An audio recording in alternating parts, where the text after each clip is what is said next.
ఈ కార్యక్రమాన్ని సమర్పిస్తున్న వారు వాసవి గ్రూప్. మీ కలలను నేను నిర్మిస్తా. ఈ కార్యక్రమాన్ని సహసమర్పిస్తున్న వారు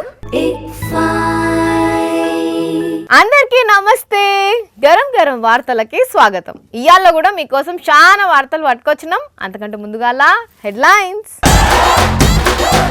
పవన్ పై పాల్ ఫైర్. పలికిన మాటలు గత 3 దినాలు తెలుగు రాష్ట్రాల్లో దుమారం లేదు.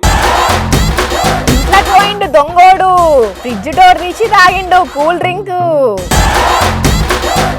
మంచం కింద జాక్కున్నాడు లీడరు, దొరికితే కొడుతురా మరి జనాలు. హీరోయిన్ అయితే అంటున్నా వెన్నెల. హీరోయిన్ కావాలంటే ఆ మాత్రం యాక్టింగ్ ప్రాక్టీస్ చేయాలి కదక్క. పవన్ కళ్యాణ్ ఏపీలో ఓ మాట, తెలంగాణలో ఓ మాట మాట్లాడుతున్నాడు కదా. అయితే ఓసారి కేపాల్ సార్ తో మాట్లాడదాం, దీని గురించి ఏమంటాడో. వింటున్నారా సార్ పవన్ మాటలు?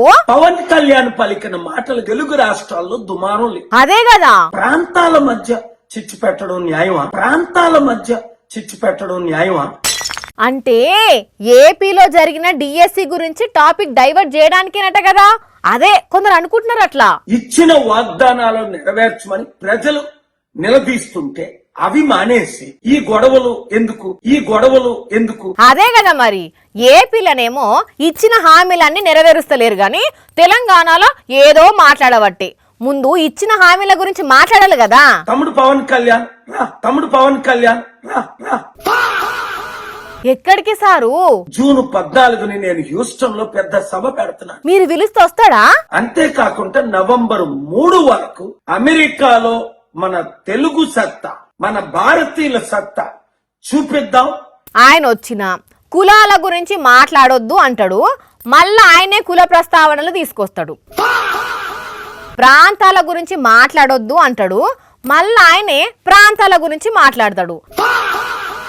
ఇంకా ఆడ చదివినా ఈడ చదివినా, ఆడ ఉట్టినా ఈడ ఉట్టినా అని ప్రసంగాలు ఇస్తాడు. ఇవన్నీ ఆదుకుండే పవన్ ను రమ్మంటున్నా రాసారు మరి. అయ్యయ్యో వద్దమ్మా. పాల్ సార్ తో మాట్లాడితే గిట్లుంటది. ఉంటున్నా సారీగా. చిన్న పిల్లలు స్కూల్ కు ఎట్లా పోతారులా? కొందరు నడిచి పోతారు, కొందరు ఆటోలకు పోతారు, కొందరు ఈ స్కూల్ బస్సులకు పోతారు, ఇంకా కొందరేమో ఆర్టీసీ బస్సులు ఎక్కి పోతారు, ఇంకా కొందరేమో మమ్మీ డాడీలే బండ్ల మీద దించొస్తారు కదా. అయితే ఈడ మాత్రము ఒక తమ్ముడు ఎట్లా బడికిపోయిండో తెలుసునా? అమ్మ బాబోయ్, ఏంట్రా ఇది? అసలు ఎవడు మమ్మీ వీడు? యవ్వా, మేకపోతు కూడా ఏం బోవుడు పోతున్నది కదా గమ్మున. వాయమ్మనే ఓరి బుడ్డోడా ఒకసారి గిడి చూడరా, జర దిగి నడవరాదురా. ఏహే, వీడు ఏడైనే తట్టున్నాడు పో, మంచిగా ప్రశాంతంగా పోతున్నాడు. మేఘాలయ దగ్గర కనిపించిన ఇచ్చంత్రం ఇది. మరి వీళ్ళ మమ్మీ డాడీలు పెట్రోల్ ఆదా చేసేటందుకు గిట్లా ఉపాయం చేసిండ్రో ఆయన చిన్నప్పటి సంది ఈ తమ్ముడు మేకపోతు దోస్తులో తెలియదు గాని సోషల్ మీడియంలా మస్తు అంటే మస్తు వైరల్ అవుతున్నది.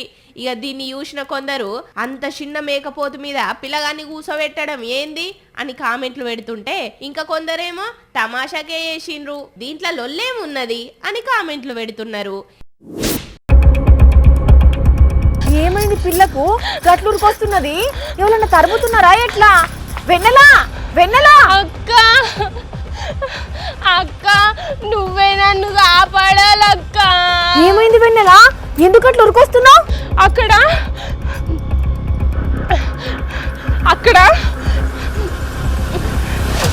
అక్క. అయ్యో, ఏంటిది అక్కడ?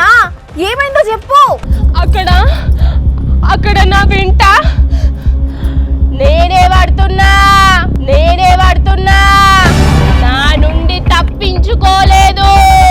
ఏమైంది పిల్లకు? అంత ఎట్టెట్లనో చేస్తున్నది? పానం మంచుకున్నదా? నాకా ఏందబ్బా అన్ని క్యారెక్టర్లు కలిపి గుమ్ముతున్నావు?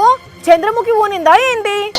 నాందా వెన్నెలముఖి.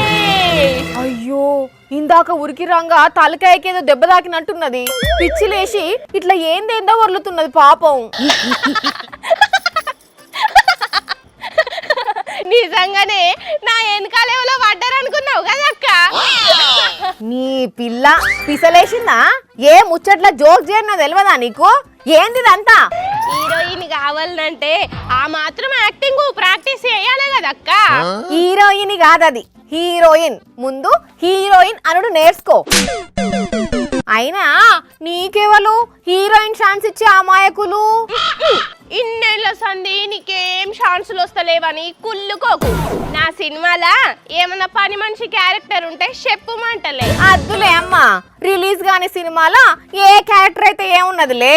ఏందక్క గట్లంటావు? మరి లేకుంటే నీకెవరు సినిమా ఆఫర్ ఇచ్చింది? నాకు తెలిసిన అన్నోళ్ళ దోస్తు వరప్రసాద్ అనేటైన సినిమాల్లో తిరుగుతుంటాడట. వాళ్ళకు నా ఫోటోలు పంపిస్తే నాకు హీరోయిన్ గా ఛాన్స్ ఇప్పిస్తా అని చెప్పిండట. యాక్టింగ్ బాగా ప్రాక్టీస్ చేయమన్నారట. అందుకే ఇదంతా. వరప్రసాద కొంపదీసి జంబాడ లక్ష్మీ వరప్రసాదా? అంటే నీకు కూడా తెలుసా? అంటే నువ్వు కూడా హీరోయిన్ గా ట్రై చేస్తే నువ్వు సెలెక్ట్ కాకపోతే నన్ను సెలెక్ట్ చేసిందన్నమాట. నన్ను చేసిండ్రో లేదో తర్వాత గాని హీరోయిన్ చేస్తున్నందుకు నీ కాంచమన్న పైసలు అడిగినరా? అది చెప్పు ముందు. హీరోయిన్ చేస్తున్నందుకు కాదు గాని పాపం ఏదో అక్కరుండి ఇన్ని పైసలు పంపిమన్నారు, మళ్ళీ ఇస్తానని. పంపినవా మరి? నా కాడెక్కడి అక్క, ఎవరు నన్ను అడిగి పంపుతా అని చెప్పిన. పంపు పంపు పంపితే నీకు కూడా మనుగూరులుండే డాక్టర్ భార్యకైనట్టే అవుతుంది. డాక్టర్ భార్యక ఏమైంది? ఆ జంబాడ లక్ష్మీ వరప్రసాద్ డాక్టర్ వాళ్ళ ఇంటామకు హీరోయిన్ ఛాన్స్ ఇప్పిస్తా అని నమ్మించి అదొకటి ఇదొకటి కారణం చెప్పి మొత్తం 60 లక్షల రూపాయలు కొట్టేసిండట. 60 లక్షల పైసలు తీసుకొని ఎన్ని రోజులైనా ఇంకా ఆఫర్ ఇప్పియకపోయేసరికి పైసలు ఇవ్వమంటే పత్తకలేడట. పోలీస్ కంప్లైంట్ పెట్టిర్రు ఇప్పుడు. అవునా? అయినా ఇదంతా నీకెందుకులే, నువ్వైతే పైసలు పంపు. అసలే తమరు హీరోయిన్ కదా. చల్లాడు ఎవ్వరిని పడితే వాళ్ళని నమ్ముడేనా అట్లా? పబ్లిక్ ఉద్యోగాల పేరిటే గాని సినిమా ఆఫర్ల పేరిటే గాని ఒకరిని నమ్మి డబ్బులు ఇయ్యకుండ్రి, అటెంక బాధపడకుండ్రి సరేనా? డబ్బులు ఎవరికి ఊరికే రావు, జాగ్రత్త. కొందరు గల్లీ లీడర్ల తరిక ఎట్లుంటది, మొత్తం సర్కారు పనులన్నీ వీళ్ళే చేపించినంత బిల్డప్ ఇస్తుంటారు. అరే చిచ్చా నీకెందుకు, నేనున్నా కదా పని అయిపోతుంది పో, కాకుంటే నాకు ఇచ్చేది నాకు ఇయ్యాలే అని దొరికిన కాడికి పరుకుతుంటారు కదా. అగో గట్లనే చేసిన ఒక మోతవాడు చూడుండ్రి ఏడున్నాడో ఇప్పుడు. అగో ఎవలో లీడర్ ముచ్చటని గీనెవలో మంచం కింద జొరింది చూయిస్తున్నారు. దొంగోడేమో అనుకునేరు, కాదు లీడరే. పశ్చిమ బెంగాల్ మదా బంగాళ టీఎంసీ పార్టీలో తిరుగుతుంటాడట. పేరు షాహిదుల్ మియా. అక్కడ ఇండ్లు లేని పేద పబ్లిక్ హౌసింగ్ స్కీమ్ కింద సర్కార్ ఇచ్చే ఇండ్లు ఇప్పిస్తా అని చెప్పి ఒక్కొక్కరి కాడ 5,000 కాంచి 20,000 దాకా వసూలు చేసిండట. మొత్తం 12 లక్షల రూపాయలు దోపుకొని అటెంక సప్పులు లేదట. ఇగేమున్నది, సూషి పైసలు కట్టిన వాళ్ళంతా గిట్ల జంగు లేపిండ్రు. దెబ్బకు మియా మామ మియా ఓ పిల్లి దూరినట్టు మంచం కింద దూరిండన్నట్టు. ముచ్చట కాస్త పోలీసుల దాకా పోయేసరికి మియావ్ అనుకుంటూ వచ్చి మంచం కింది మియా అని ఠానాకు తీసుకుపోయిండ్రట. ఇక ఈ ముచ్చట్ల అసలు పార్టీకి సంబంధం లేదని టీఎంసీ పెద్ద లీడర్లు అంటుర్రట. కానీ కొట్టేసిన పైసలు మాకు ఇప్పియండి అని కోరుకుంటున్నారు ఈయన చేతిలో మోసపోయినోళ్ళు. లైబ్రరీకి పోతే ఎట్లుంటుందో పరిస్థితి. సరే ఈ కాలంలో లైబ్రరీకి పోయి చదివేటోళ్ళు చాలా తక్కువ మందే ఉన్నారు అనుకోండి. కానీ పొయ్యి అలవాటు ఉన్న వాళ్ళకైతే ఎరకే ఉంటుంది కదా. రూమ్ అంతా సైలెంట్ ఉంటుంది, ఎవరి సకినాలు చదువుకుంటుంటారు కదా. కానీ ఒక దగ్గర గిట్లనే పుస్తకాలు చదువుకుందామని వస్తే బయటికి వెళ్ళగొట్టిండ్రులా. అంటే ఇంతకు మరి ఎవరిని అట్లా బయటికి పంపింది ఏందనేది వీడియోలో చూడండి. ఇగో ఈడ పుస్తకాలన్నీ కట్టి పెట్టి గెలుకుతున్నారు కదా, ఇంట్లోనే ఉన్నారు లైబ్రరీకి వచ్చిన వాళ్ళు. అవును సరిగ్గా చూడుండ్రుల్లా. పుస్తకాల వెనుక నక్కి ఏమున్నదో పాంపిల్ల. ఇదే లైబ్రరీకి వస్తే పాపం అవతలకి ఎల్లగొట్టిర్రు. మరి వచ్చింది సైలెంట్ గా చదువుకోక అందరికి డిస్టర్బ్ అయ్యేటట్టు అని సౌండ్ చేసిందట. ఆయన తాడున్నోళ్ళు స్నేక్ క్యాచర్కు చెప్తే వచ్చి తోక పట్టి బయటకు గెంటిర్రు. పాపం అది మా వాళ్ళు ఊకే నన్ను శుద్ధమొద్దు అంటున్నారు. ఎట్లనన్నా చేసి పుస్తకాలన్నీ చదివి తెలివి పెంచుకోవాలని వచ్చినట్టు ఉన్నది. కానీ దానికేమెరుక ఇది మనుషులు చదువుకునే జాగా, వాటిని రానియ్యరని. ఇంకా నయముల్లా కోపంతో ఎవ్వరిని ఏం అనలేదు. చిన్న పిల్ల కాబట్టి అంత ఆగం కూడా చేయలేదట. కేరళం పాలక్కాడాలున్న లైబ్రరీలో కనిపించిన కోబ్రాగ్ ఇది. కానీ కాలం ఎట్లా మారిందో చూడుండ్రుల్లా. ఒకప్పుడు లైబ్రరీలా జనాలు గానొచ్చేది, ఇక ఇప్పుడు స్నేకులు గానొస్తున్నాయి. ఏం చేస్తాం, ఇంటర్నెట్ కాలం, అందరికందరూ ఫోన్లు కంప్యూటర్లకే అతకపోతుండే. అసలే కోతి ఆపై కళ్ళు దాగింది అనేది పాత సామెత. అసలే కాకి ఆపై కళ్ళు దాగింది అనేది కొత్త సామెత.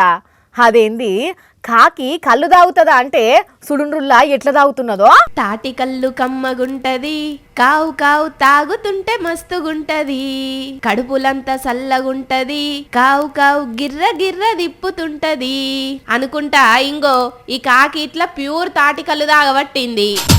మరి గౌడన్నను ఓ బుడ్డి కళ్ళు పోయమంటే పోయలేదో, లేకపోతే పోసిన మంచి కళ్ళు పోయలేదో ఏమో, ఇక డైరెక్ట్ షెట్ మీదకే పోయి గెల నుంచి వస్తున్న కళ్ళును డైరెక్ట్ తాగింది.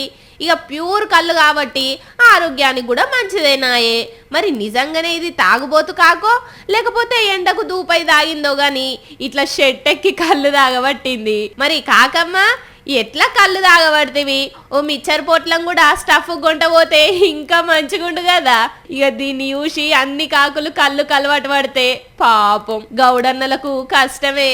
అన్నట్టు ఇది ఎక్కడనో చెప్పలేదు కదా, అల్లూరి సీతారామరాజు జిల్లా చింతపల్లి మండలం లోతుగెడ్డ జంక్షన్ కాడా. ఇప్పుడు ఎండాకాలంలో అమ్మమ్మల ఇంటికి పోలేదు, నానమ్మల దగ్గరికి పోలేదు. కానీ కొన్నేళ్ల కింద ఎట్లుండదుల్లా ముచ్చట. సెలవులు వచ్చిన తెల్లారే సంచిల బట్టలు పెట్టుకొని అమ్మమ్మల ఇంటి బాట పట్టేది. ఒక్క మాటలు చెప్పాలంటే అసలు ఎండాకాలం సెలవులు అమ్మమ్మ ఇంటికి పోయేందుకే వస్తాయి అని అనుకునేది కదా పిల్లలంతా. కానీ ఫోన్లు వచ్చి ఎటు పోకుండా ఇందుల్లా పోరలు ఫోన్లకే పరిమితమై అవ్వాయిలతోనే ఉంటున్నారు కదా. అయితే ఎండాకాలం సెలవులు అయిపోయి ఇంటికి పోతున్న మనవనికి జేబు కీసాల డబ్బులు పెట్టి ముద్దు పెట్టి మరీ ఆశీర్వదించేదో ఒలింది ఈ పండు మూసలమ్మమ్మ. అగ చూడండి అమ్మమ్మ ప్రేమ కళ్ళల్లోనే ఎట్లా కనబడుతున్నదో, ఏమన్నా కొనుక్కో బిడ్డ అని అవ్వ ఎట్లా గారాభంగా దగ్గరికి తీసుకుంటున్నదో. కానీ ఒక్కసారిగా అవ్వ వెనకటి రోజులని యాద్ చేసిందిలే.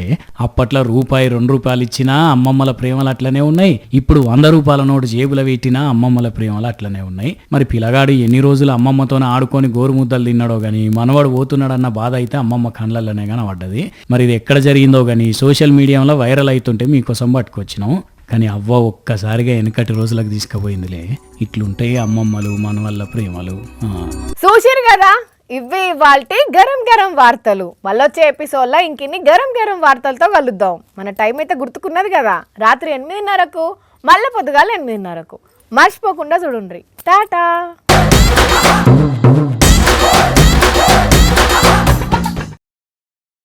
మరిన్ని అప్డేట్స్ కోసం ఛానల్ ను సబ్స్క్రైబ్ చేయండి. నోటిఫికేషన్స్ కోసం బెల్ ఐకాన్ పై క్లిక్ చేయండి.